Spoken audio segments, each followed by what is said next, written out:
recovery is a beautiful thing. I was the worst of the worst addicts.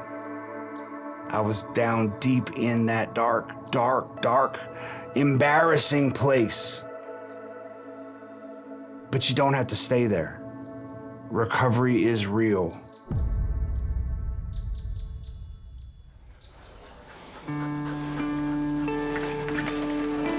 As a strength coach for so long, I always told players to have a purpose when they wake up, you know? And now my purpose is way different. In the past, it was chasing championships. Now my purpose is to be healthy and to go help somebody else. Last season, for the first fall in 18 years, Scott Cochran was not on a football sideline. Instead, he was lowering the tone of his trademark booming voice to educate and inspire in team rooms across the country. This is who I am now, right? I'm gonna help others, and I'm gonna try to be the best husband and father I can be. When Nick Saban took the Alabama job in 2007, he hired Cochran to run the strength and conditioning program. Give me that, give me that. Oh, I can't get it.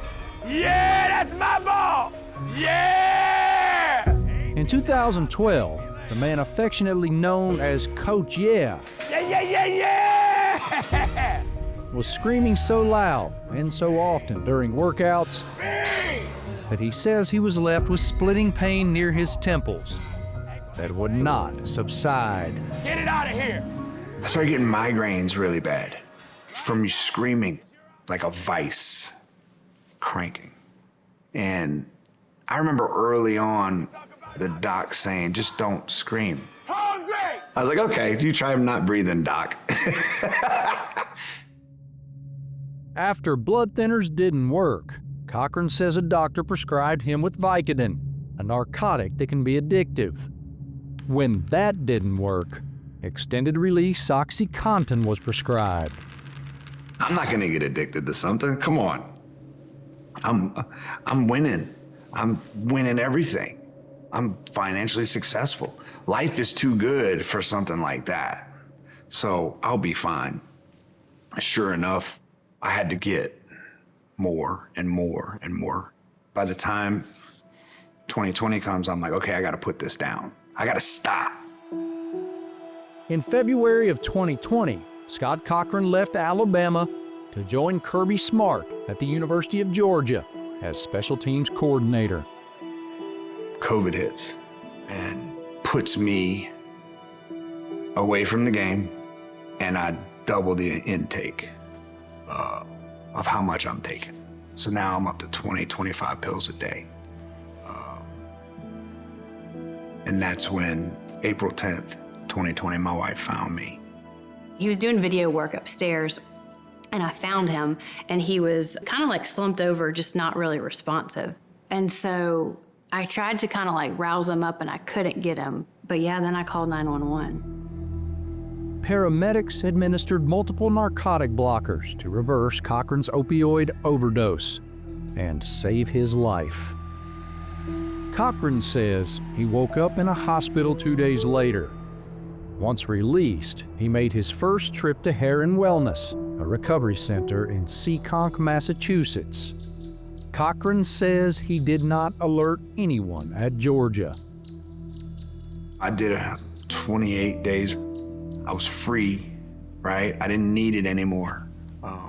COVID lifted, went back to work, and I last about 2 months until I pick up again. I knew he was still having a hard time, but he just wasn't ready to be open about it. The way I see it, in order to kill addiction is you have to live in the light, like you have to live in the truth. And if you're not gonna tell everybody what you're dealing with, it just feeds, the darkness feeds. No longer with access to doctors who could provide him OxyContin, Cochran turned to drug dealers who sold him fentanyl, an opioid 100 times stronger than morphine. Cochran returned to rehab in July of 2021 and was advised to stay for 100 days. Scott Cochran could no longer keep his secret. So I called Kirby, and he was blown away. He's like, what? I was like, yeah, I've been having this problem and I need real help this time. I said, you hired a drug addict.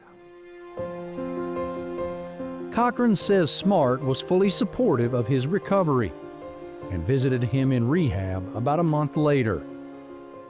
By the 2022 season, Cochran says he was clean, which continued into the 2023 season. In the lead-up to Georgia's December 30th bowl game, Sissy says she knew Scott was struggling again. My wife grabbed me at the bowl game, literally grabbed my face and said, I know you are struggling. This can be our last football game. Cochran resigned from Georgia 6 weeks later to focus on his sobriety. By fall 2024, the man known for that voice used it for greater purpose, to share his story. And that's why I'm in front of you now, is because recovery is real. I'm 7 months yesterday, so y'all give me some real love on that 7 months, and that's been shit. Nearly a year away from the game, Scott and Sissy began to discuss their future. December came around and my wife was asking questions. Is this enough for you?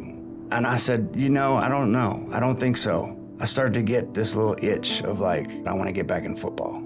I always wanted to reach out to him, to bring him in to speak to our youth leadership conference, and it kind of rolled into an opportunity to talk about, hey, wouldn't it be cool if we got this guy on as a head coach? I get a phone call from West Alabama, and they said, I want you to be my football coach. And I was blown away. I was like, where are you located first? Division II, University of West Alabama, is in Livingston, 60 miles southwest of Tuscaloosa. First! For Scott Cochran, it was an opportunity to use his voice as a head coach for the first time. Wake it up! They knew about my addiction. They knew I was in recovery. They were not ashamed of that. So there was no shame in hiring me. They took a chance on me, so I'm gonna give them my best. It's important that you know who I am as your head coach, because I've been through some. One pill can kill. You never know what pill it's gonna be. Ever, you never know.